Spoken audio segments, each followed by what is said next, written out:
Thank you for joining us on the PowerBidding podcast with your hosts, Chuck and Bryan. A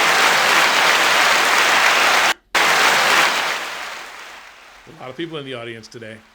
That peanut gallery is huge. It is. Whoop, whoop, whoop, whoop, whoop, whoop. How are you doing today, Bryan? I'm doing awesome. Good. Yes. How are you? I'm good. A little hot outside, but Yeah, well, we it's live summer. in Kansas. It's summertime. Yeah. It's summertime. Yeah. It's drop the top time. Too hot for a convertible. Some people. Yeah. Well, welcome to PowerBidding.com. Yes, your number one Source for. buying and selling online. That's right. Yeah, we'll get that right one day. Yeah, well, that's close, right?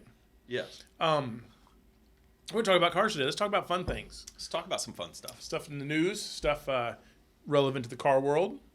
You sent me that article about the Escalade, the V. Yeah, I thought that was just some interesting stuff. The Escalade V, they sold one at auction. How much crazy money did it bring? Well, you said 500, didn't you? Well, I didn't say. That's what the article It's said. charity, and charity throws a wrench in there. And it doesn't matter. It's the fact that there's a V Cadillac, Yeah. 600 or was it 786 or something? 650 or some 680 torque or something crazy. It's a lot of horsepower for an SUV. It's in a big old SUV. Yeah. 0 to 60 in 4.4 seconds. I saw that. Everybody needs a big Escalade that'll do 0 to 60 in 4 Probably seconds. won't pull anything, but it'll go fast. It'll go fast. It'll be a lot of fun. Yeah.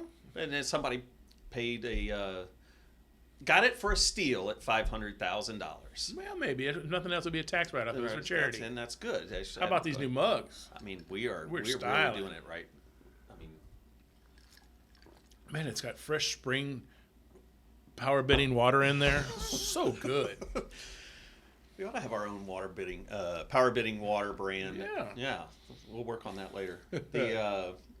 I guess we should start an auction first and get that going. Yeah, technicalities. We did technicalities. So it's somebody, fun things at auctions and those types of fun things. If somebody bought a $500,000 Escalade, those are big moments in an auction, and people enjoy watching that. People enjoy buying that. Somebody wrote off some tax money and got the first Escalade coming off the line or something, or whatever the case is. First one and for maybe sale. a good charity got some money.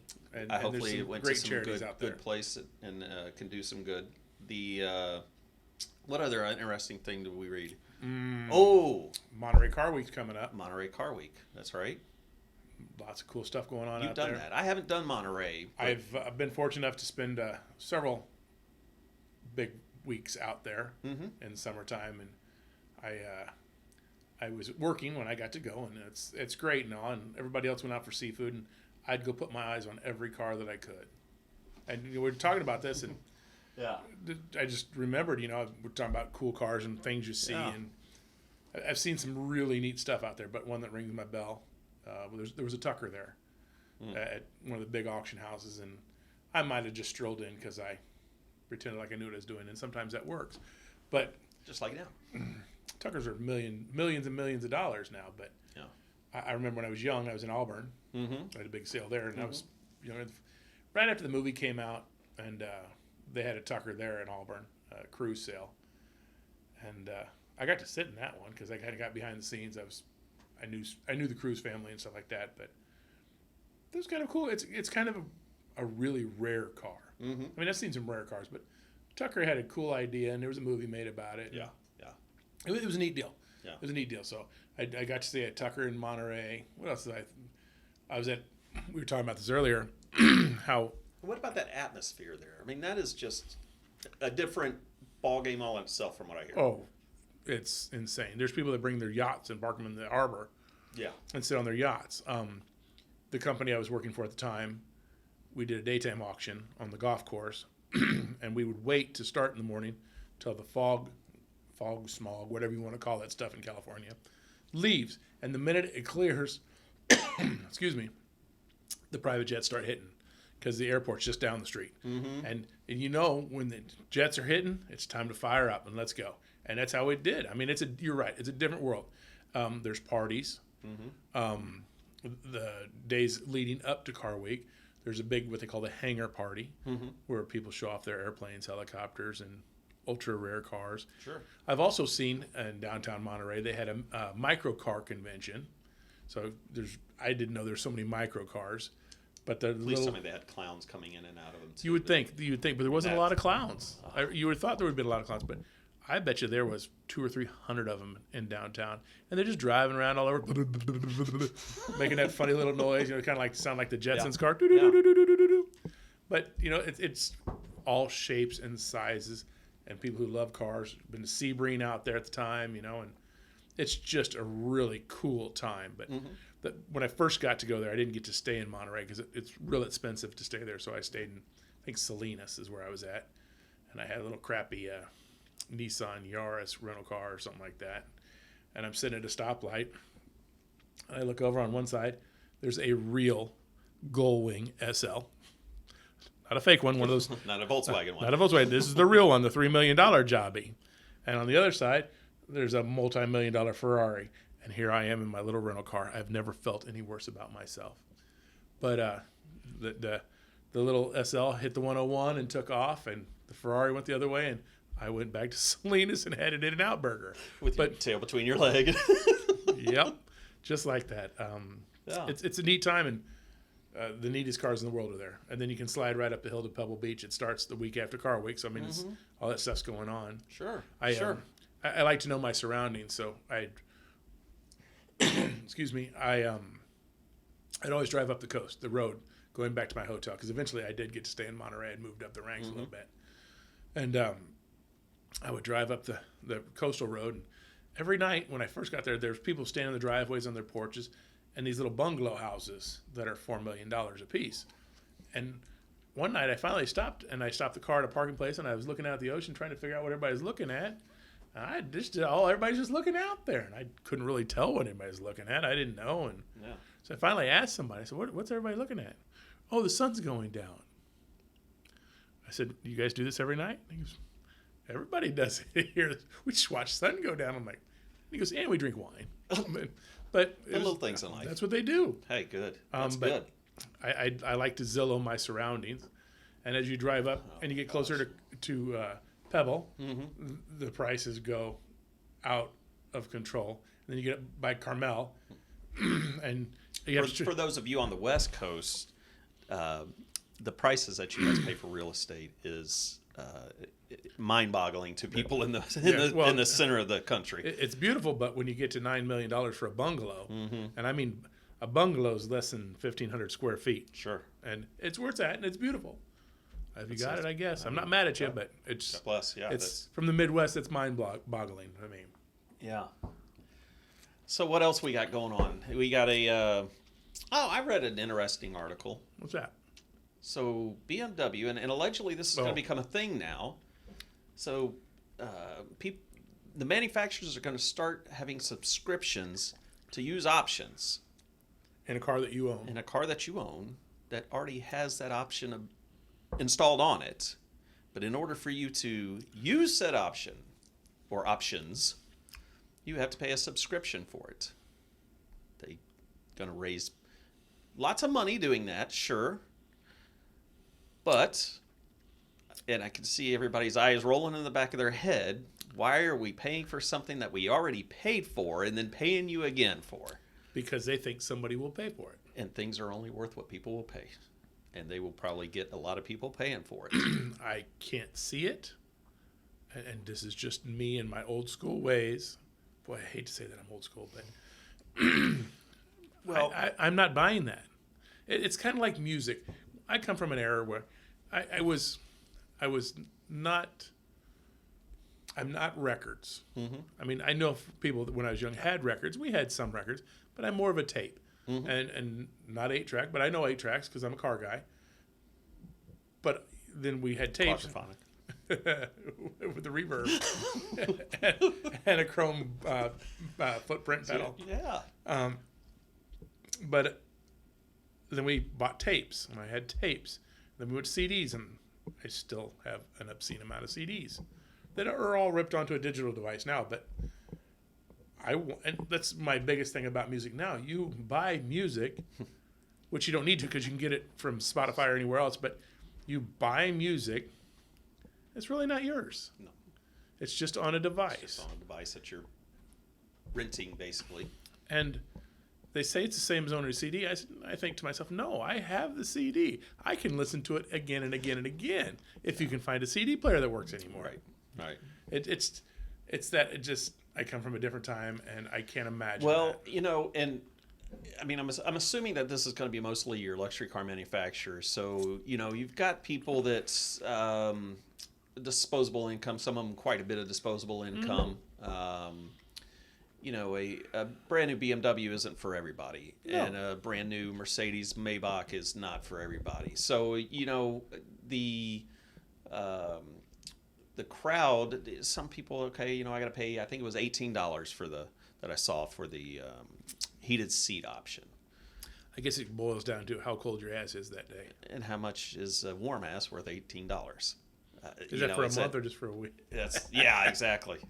They'll probably they'll start at a month and then go down to a week. For $25, do you get a real hot ass? I know a lot of people that are looking for a hot ass. Suntan if you're that thing ought to come out and mow your yard. But I agree. There's different markets for everything. There's different people with different degrees of disposable income and what it's worth to them. And I'm sure this particular case, it was BMW. Those people are not dumb. No. Oh, no. So, I'm sure a couple of number crunchers have sat down and said, this is kind of how we should do this. And I know we're going to lose some people. We're going to, like old school Chuck. Chuck might not do this. I'm not going to buy a new BMW. So, and I love BMWs. They're I'm just okay with BMWs. Cars. They're fantastic cars. I don't like little cars. I like their big cars. I've always liked their big cars. Well, I had that discussion with you before because I loved driving the Beamers and I had them for a while and I was riding around and my daughter's first two words she put together was top down, because she loved in the Beamer and having the top down and riding around and driving it. Loved driving it. She loved riding in it.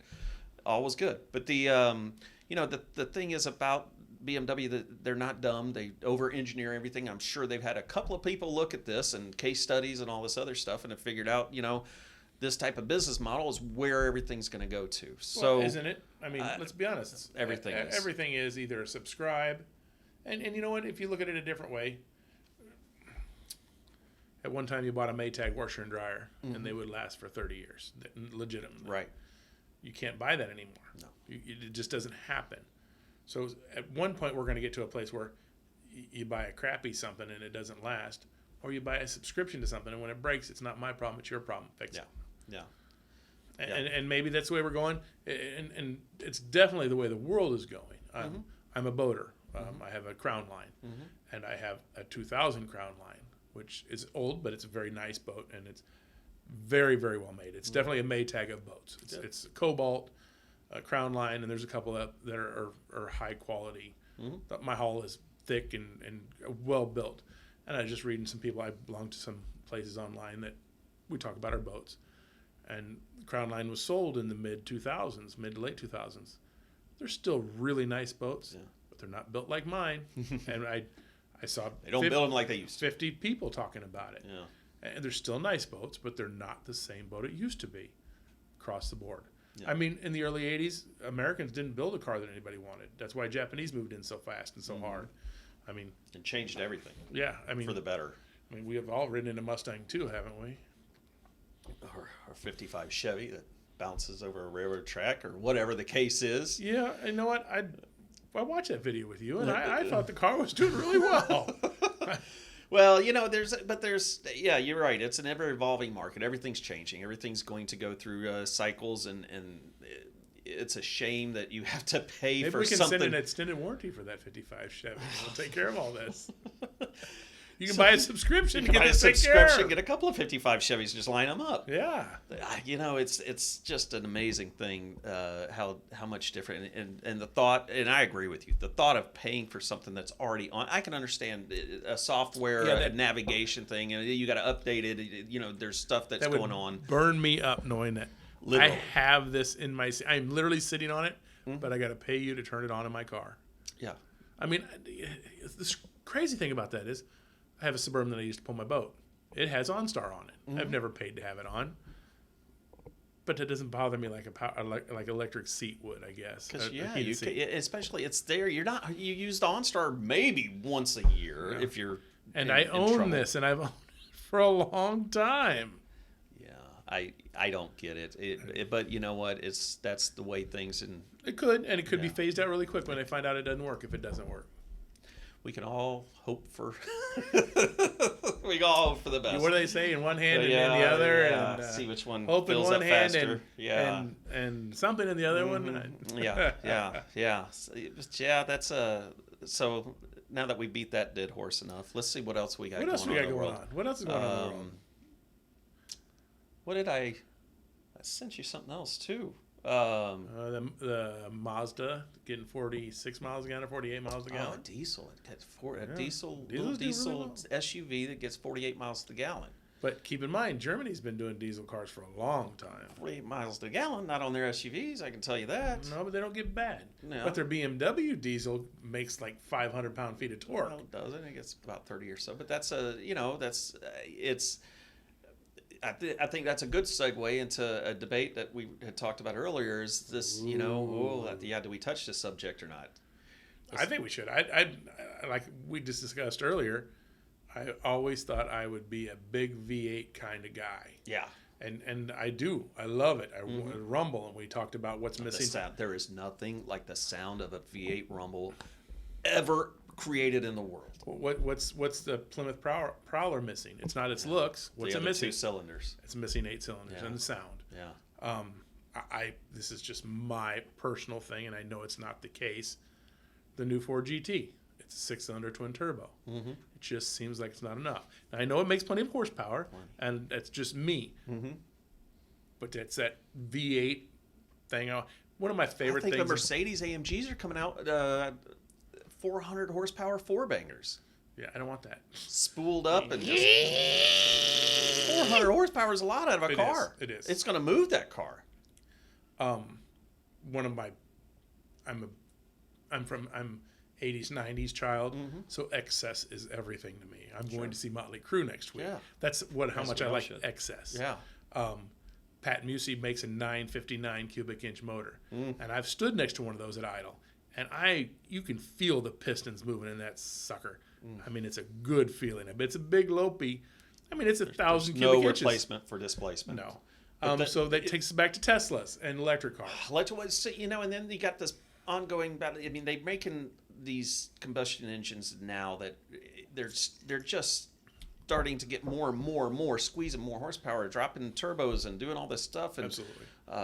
You can get a 400 horsepower car that'll get 25 miles a gallon or something. I mean, 20 years ago, it'd spin your head. Yep. Now you have an electric motor propelling a car 0 to 60 in 2 seconds. Although I've been around Corvettes my whole life, and the C4 with a 6-speed would get 30 miles to the gallon easy. On a highway, yes. On a highway. But they still weren't bad when you drive them. They'd still get the 20s. No, they'd still get unless you're beating on them, they get real good gas mileage. Right. Well, but that's a little needle going through the. That's not a big giant picky, block. Picky. But it's an amazing deal to see these cars now, and electric cars. It's just in its infancy. Well, it's not in its infancy. No. They've only been doing them for 100 years now, but they put them on the back burner for a while. Now everybody wants to. I saw some. Not everybody. Some higher up said that by 2040 there was going to be basically everything coming out was going to be electric. Yeah. So that's going to be the wave of the future. It's happening. So. I grew up at a place where there's a golf course and we had electric golf carts. Yeah. And a ton of torque, and I've spent very little time with Teslas, but. I watched somebody sent me a thing about what does it cost to drive a Tesla, and he drives more than most. He's not that old, but he's got 75,000 miles on it. So he did a thing where what it cost him to drive those, and he compared himself to a 3 Series BMW, which is a fair deal. Correct. BMW gets 28 miles a gallon, something like that on the highway. Kind of competing line car. Yeah. And he really broke it down nicely and everything. And he came up with 75,000 miles cost him 2,200 miles, and people $2,200. I'm sorry, $2,200. Right. I'm sorry, but he broke it down because he's got a website and he's got a lot of free. If you if you buy a Tesla and then you recommend somebody else, you get a number of free charging hours at a Tesla charging station. He has a Tesla wall at his house because he needs the faster charge to be ready for tomorrow because he drives. He said he drives a little over 50 miles a day, something like that. But he breaks it down and it came to $2,200 where the BMW is like $7,700 for the same miles. There's a lot of debates and a lot of deserved debates because, I mean, this is basically changing a societal norm. And what it takes to put an electric car together and all these things. I know that electric cars are going to be the way to do it. The way we have it now is I don't know, because you're looking at a couple issues, grid capacity. If everybody's got electric, we got to do something with the grid. If we have our grid's falling apart anyway because we haven't reinvested in this country. What do you do with a power outage for 2 weeks? So you got a hurricane that comes along the Gulf Coast, or you got a tornado that whips through a community, and nobody can charge their car for 2 or 3 weeks. What is, if everybody's got electric cars, what do you do then? So all these things that need to be worked out, and then you have the big factor too, and along with that. Like that video, the guy said that he only spent $2,200 compared to $7,700 cost ownership for those 3 years? 70,000 miles. 75,000 miles is what it was. The size of the battery and the amount of energy it takes to create those batteries. I'm not a big fan of these 400 or 500 mile battery packs because the amount of materials, energy to make that. And I've seen these studies that's, those benefits to the environment aren't there. Not yet. So, not yet. And that is a key phrase because I think it will. They'll get there. This is no different than the argument of a big SUV with a big V8 in it. I mean, the new Hummer. I mean, the new electric Hummer. So we talked about that Escalade, and the Hummer, kind of along those lines. You're going to have kind of the same kind of person. The new electric Hummer, we were watching a video on that this weekend. I watched some of them. Oh, my gosh. It's a monster. It's pretty cool. Beast of a car. Yeah. A truck. I mean, it's just amazing. I would like to get and do a review of that when we start doing that. Just unbelievable. Just watching it on a camera, on a video is unbelievable. And you're like, oh my gosh, they're doing that with these things. And really for $100,000 of everything it can do. But being electric is, I think, a detriment to that vehicle at this point, because the amount of batteries and everything to do that is, it can be done better with an internal combustion engine at this point. Maybe. At this point. So, but I do believe that what it's going to do is prepare people and move people towards those, hey, this is what these electrics can do for you. And then when you go to buy a Toyota Camry or whatever that has a normal battery pack, I'm actually a fan of the plug-in hybrid at this point, because I think with the technology we have now, and I would like to talk to somebody like Elon or something about that and then debate these types of aspects of this. Did you see Elon was in the news yesterday? He's got some things going on. I don't know if we should touch all of that at this point. Probably should touch about him. But like I said, I don't want to get into the political arguments and all the... I wonder what it would... When it's not an argument, I just wonder what it would be like to say, I'm not spending my $46 billion on this, and walk away. Drop mic. Don't drop the mic. They cost too much of this junk. Right. On to other things. And big trucks. We have a lot of pickup trucks with big tires and big stuff, burning a lot of diesel bones. That's another thing I saw a video. Just even putting big tires on something. A guy he broke it down, and he got this white chalkboard and awesome videos. Going from 18-inch tires, 22-inch tires, and the amount of difference that it creates, the rolling resistance, and what it takes out of the car, and how much juice it takes to go, and that's all those factors make a huge difference in all of this. But that's putting a dent in our earth too. Yeah. And when you say, why are you driving that big truck? Are you pulling some? No, it's because I can. Yeah. And the new electric thing's coming around. And is it efficient yet? Is it great for our environment yet? No. But it all takes time to get going. Yeah. I have, my little SUV came with 18-inch wheels, and I got the upgraded 20-inch wheels, and it makes probably 2 miles of the gallon difference, and because it's not, and I kind of knew that going in, and I'm like, you know what, I don't care. It looks so cool with those rims and tires on it. It handles so much better. I love the way that it handles with that. I love the way it looks. And I kind of justified it to myself. I'm like, it's already going to get good gas mileage. It's not going to get as good, but I want it so bad. Well, my work car is an Audi diesel. I bought it with hail damage. I bought it inexpensive. It's German technology. It's technology they've been using for a long time. It gets 40 miles to the gallon, and it doesn't take much maintenance. Yeah. But if you drive it over 80, it cuts it tremendously. And it will zip around. It's a turbo, and it's fun. That whole physics thing, that physics thing's really screwed up having fun in a car. Yeah, it's going to cost you. It's going to cost you. It's going to be a lot harder to drive it at 100 miles an hour as it is to... It is, but the same goes with my Suburban. When I hook the boat to it, the instant average is like,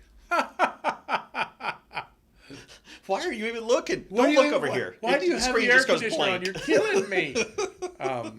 But then I got to put gas in the boat too, and I have a 25-foot boat that it likes the fuel. It does. They do. Yeah, they do.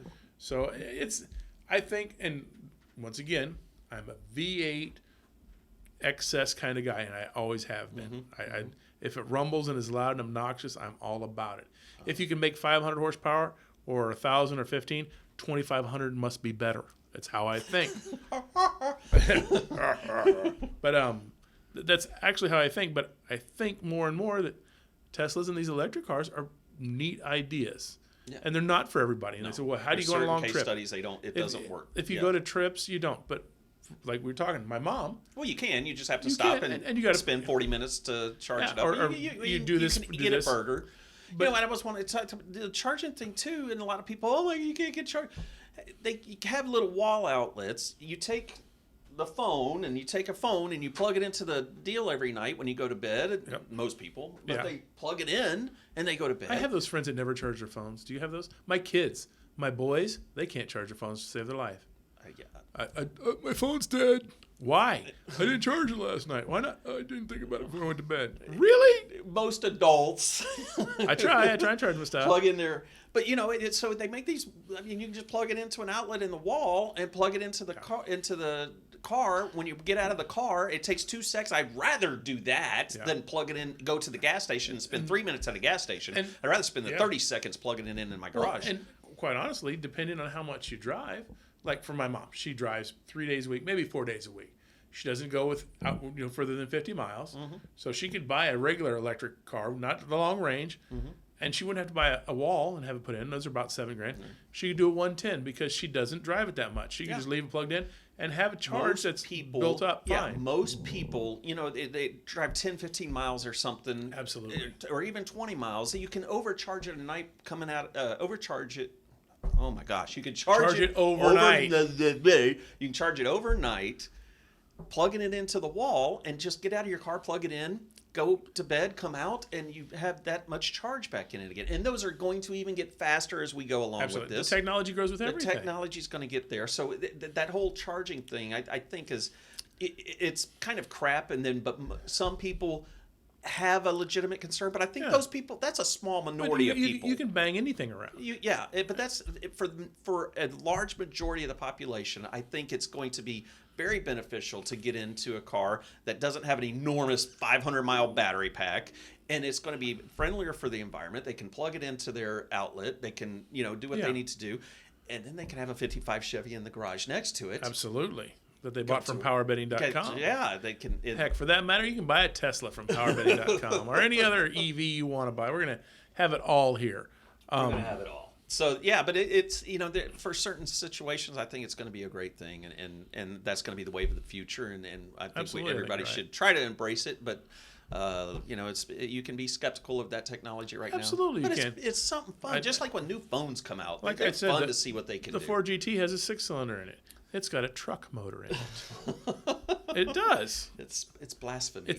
But it doesn't seem right. I mean, I'm not saying it doesn't walk the dog, because I've seen them walk the dog. But it's got a 6-cylinder in it. Truck. Ford, are you listening? They're going to take everything, drop it into a six banger with a couple of turbos on it, and Absolutely. get 400, 500, 600 horsepower. I mean, it's going to be unreal what they can get out of them. Oh, horsepower is unreal anyway. Yeah. I mean, anything. I always have a theory, and people can chew my head off and whatever. I don't care. Anything over about 500 horsepower, it becomes. You have to know how to drive it. You got to know what you're going to be doing with it. You have to do. The normal person doesn't need more than about 400 or 500 horsepower. they're getting in trouble. They're getting too much trouble. There's a video every day of the week of a guy in a Mustang running over a crowd of people. And back in the car business, when I was doing that and going to auctions, it is amazing how many Mustangs had the front end bashed in because of the people spinning around, throwing them into something. When the new Vipers hit, there was a statistic how many of them were wrecked on their test drive. I mean, it was a high number. I think like 65% or something like that, because they're V10 torque monsters. And no, you hit second that's gear. Even a better rumble than a V. Yeah, it's a different rumble. It's kind of a strange rumble, but I've driven. We had a Hennessy Viper, and it was a bad sucker. I mean, it was bad. But you hit third, and it hits like most cars hit second, and it will jump and spin and grind and put you sideways. And if you're not used to that kind of stuff, it's like the new Hellcats. 707 horsepower. Yeah. I mean, unless you get the red eye, then you get the 800, whatever. I've driven the newer, or not the now not the new, but the Z06, and in third gear, that thing came and loosed on me on the freeway doing about 70 miles an hour. Most people can't do that. You've got to be careful doing that. And the Hellcat, like the Charger. The Charger's a little bit longer. The Challenger is with the two-door, which I think I'm confusing these backwards, but the 800 horsepower and that fat car, those tires will spin at 100 miles an hour. And most people are just barely holding on to their EV at 45. But I mean, that's But everybody should have the option to be able to do that too. Absolutely. So and you know what? There's places that teach you how to drive that stuff. I've been to the Bob Bondurant School of High Performance Driving 100 years ago. I've always wanted to go to the Frank Holly School of Drag Racing. I wanted to learn that. I just never have. I've driven a NASCAR to 160 miles an hour around the Kansas Speedway. They told me to slow down. I said, let's go. I got one chance. I got 4 laps, baby. We're going. I mean, everybody should do that. I mean, it's unreal to go that fast and have that much fun, and as long as you can safely do it and the NASCAR not thing die, the whole thing was interesting because they put so much wedge in the cars that you get to drive, and I won that from an auction, by the way. The experience, I actually won several of them, but they put so much wedge they turn left almost by themselves. So when you get out of the corner, they want you to go up to the straightaway, and they got lines where they want you to be, and you got to. I mean, I'm dangling. I'm not a small boy, and I'm holding on the steering wheel to pull it up against the wall.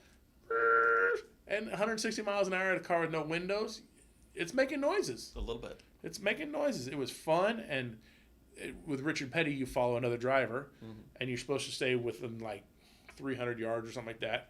And the more you push that envelope, they'll go a little faster. Well, when you get too close, they wave you off. And they were waving me, and I'm like, waving them on. I'm like, no, come on. But I also thought it was interesting because they teach you, they talk to you, give you a class, part of the morning's training.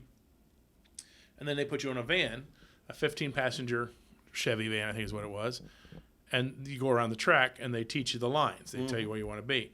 And this guy who's teaching me is driving this van, and on a banked corner, like Kansas Speedway, you got to be doing about 80 miles an hour to stay up there. So he's driving this van of about 9 people in this 15-passenger van, and he's turned around facing all of us, driving at 80 miles an hour. And he says, "Who's scared?" And everybody raised their hand. I said, "The only thing I'm scared of is you not looking at the road." And he says, "I've been around this track so many times." And he was a professional. Sure. But that's the only thing that made me nervous. And I thought, this is funny. All these people in this class want to drive a NASCAR, and you're scared. Yeah. You're like, put me in here. Let's go. It's fun, and everybody should enjoy something like that. If you're into it at all, it's so worth the money. Oh gosh, yeah. I mean, but so many things are. And people we're talking about bucket lists. The whole electric F1s and all this type of. Oh my gosh. There's videos out there of these hybrid cars, like the new Porsches that have the hybrid motors in them that are like half gas, half electric, and half nuclear powered, and got a leprechaun under the hood. Superman pushing the other half, yeah. But once something kicks out, something else kicks in. It goes faster and faster. I mean, wow. it's an unbelievable time to enjoy cars right now. Let's be honest. F1 cars are about the most incredible thing in the whole world, I think. I mean, 16,000 RPMs. I mean, an American car would just come apart. The S2000, Honda S2000, I remember when they came out. They were like, what, 8,500 or 9,000 or something I thought they were so cool. I was so excited to get behind the wheel. Driving a motorcycle on 4 wheels or something. I would drive them. I think, man, these things, it just doesn't run very well. I just sound though. That thing winding up like that. Well, it's because I wasn't driving. I'm a Corvette guy. I'm a big V8 guy. At 6,000 RPMs, Corvettes are done. We're done. We're done making. Grab another gear. We're done making power here. That thing's just coming to life. And then you drive it, and you like all those RPMs. You're like, you just like make that horrible face. Like, is she gonna hold? Is she gonna hold? It's an amazing thing. They were neat cars. I'm a little big for that, but it's a little, my foot kind of covers more than one pedal. Right. Yeah. So that's one of those cars I got to take off my shoes to drive. So, what do we got coming up in the auction yet? Hopefully, lots of stuff. Hopefully, we're going to have an EV section. I don't know. Motorcycles and boats and airplanes. I'm kind of excited about the airplane thing. I hope we can really delve into that. Airplanes are kind of a mystery to me, and I've been around small planes a lot in my life, and I'd like to see that. And I'm a boat guy, obviously, and I'm a motorcycle guy. Mm-hmm. Well, heck, I'm a car guy. So anything with a motor. Yeah, I mean, I've still got the Corvette I drove to high school. Yeah. I've got a Corvette or a motorcycle that I've had for a long time. I had probably better than 10 years. It's a Hayabusa. Mm-hmm. It's massaged. It goes really good. When I ride it, I don't ride it very often. Matter of fact, I haven't put the battery in it this year. I spent a lot of time on my boat, so it's more. We'll have more stuff in the upcoming part of the auction and talk about stuff in the later podcast when we Absolutely. So we're trying to build that up. But we can talk about the Prowler. Let's not talk about the Prowler. Oh, come on. Okay, I understand. We'll talk later. Those front bumpers, although he's taking that off, off that, they're a good place to sit. It's like a good park bench. The tailgate on the front. You sit right. I mean, they're perfect little seats. Yeah.